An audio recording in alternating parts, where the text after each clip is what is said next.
안녕하세요. 으뜸님 오야 목사입니다. 이번 주에 있을 마디 나눔 함께 살펴보도록 하겠습니다.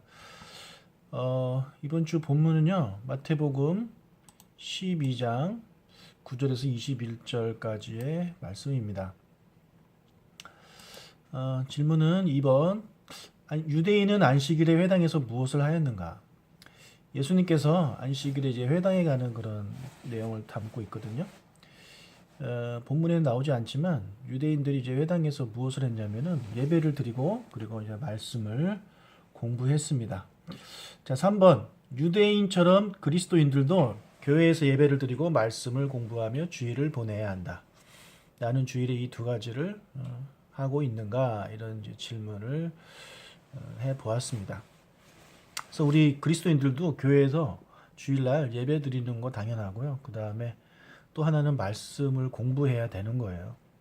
그냥 예배만 드리고 집에 가는 것은 좀 부족합니다. 그냥 꼭 말씀을 공부하는. 왜냐하면 주일 외에는 말씀 공부할 수 있는 그런 기회가 거의 없잖아요. 그래서 그런 이제 시간을 좀 갖는 우리가 됐으면 좋겠고요. 그래서 어떻게 보면 이런 마디 나눔이 말씀 공부는 아니지만 그래도 같이 한번 고민해보고 그런 시간이기 때문에 이런 마디 나눔을 통해서 어느 정도 이제 살 수 있을 것 같고요.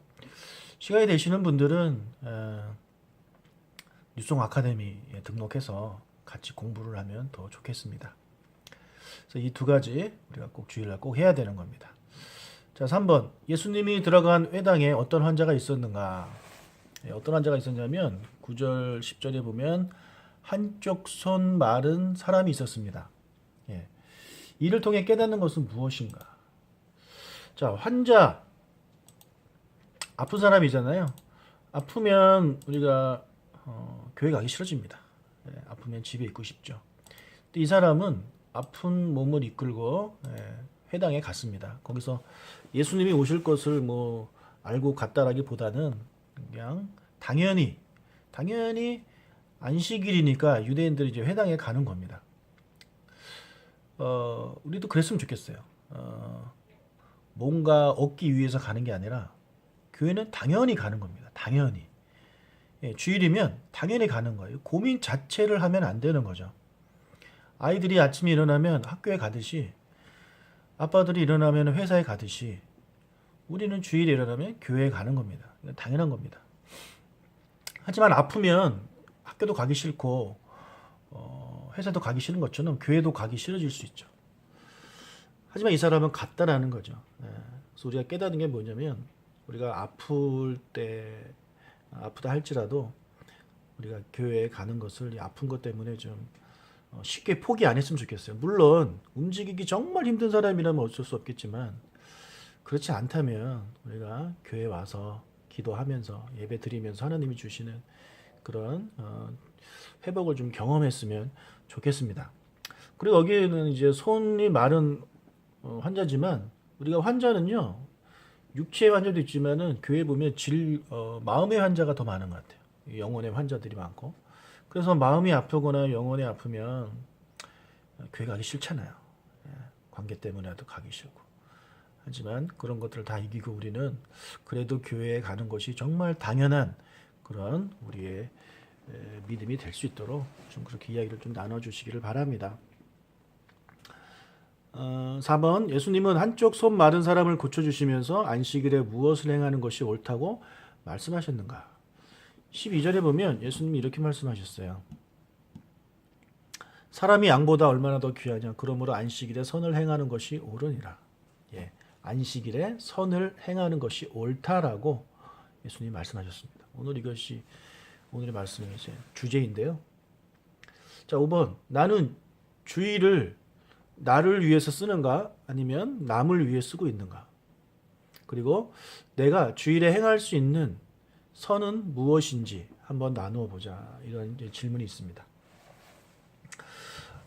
우리가 보통 이제 주일이 이제 쉬는 날이니까 우리를 위해서 쓰고 싶잖아요. 쉬고 싶잖아요. 안식일의 원래 의미인 쉼, 그 쉬고 싶잖아요. 그런데 안식일에 쉬는 게 당연히 하나님이 기뻐하시는 일이지만 하나님이 더 기뻐하시는 일은 나의 쉼을 반납하고, 그러니까 헌신이죠. 희생하고 남을 위해 선을 행하는 것. 이것을 하나님이 기뻐하신다는 겁니다. 예. 그래서 우리가 주일에 좀 신앙이 이제 좀 있으신 그런 분들은요, 주일에 선을 행합니다. 남을 위한 사역을 하죠. 교사를 한다든지 이런저런 봉사를 이제 교회에서 하는데, 아직 믿음이 어리신 분들은 그런 거 못 하잖아요. 그냥 자기를 위해서 쓰는 거예요. 그냥 힘들면 쉬고 뭐 그런 거 있잖아요. 그래서 한번 5번을 이제 같이 나누면서 나를 위해 쓰는 사람, 남을 위해 쓰는 사람이 이제 나눠지게 될 텐데, 혹시 내가 지금 나를 위해서만 쓰고 있다면 혹시 남을 위해 쓰고 싶은 생각은 없는가 한번 물어보시고, 그렇다면 그런 마음이 있다면 그럼 내가 무엇을 행할 수 있을까? 주일날 어떤 일을 어떤 선을 내가 행할 수 있을 것인가 한번 나눠보는 우리가 됐으면 좋겠습니다. 우리가 주일날 교회에서 그냥 쉬기만 하려고 하니까 교회 사역이 안 돌아가잖아요. 다행히도 우리 교회는 헌신하고 봉사해 주신 분들이 많이 계십니다. 하지만 아직도 많이 부족해요. 특히 우리 교사가 부족해요. 교사가 정말 남을 위해 헌신하고 희생하는 거거든요. 교사야말로 정말 선을 행하는 거예요. 정말 기뻐하시는 일입니다. 그래서 그런 것들을 한번 나눠보면서 내가 무슨 일을 할 수 있을까를 한번 고민해보는 그런 시간이 되셨으면 좋겠습니다. 그리고 6번, 오늘 설교를 통해 깨달은 것이나 받은 은혜가 있다면 나눠보자. 이 6번은요, 이 1, 2, 3, 4, 5번 중에 이 질문에 없었던 것들, 예, 그것에 대해 느낀 것이 있을 수도 있잖아요. 아마 그게 더 많으실 수도 있을 텐데, 이 6번을 통해서는 각자 어떤 은혜를 받았는지, 무엇을 깨달았는지를 꼭 나눠보시는 그런 시간이 되시길 바라고, 그리고 기도로 이제 마무리하시면 되겠습니다. 자, 눈이 많이 왔는데 미끄러지지 않게 조심하시기 바랍니다. Grace and peace.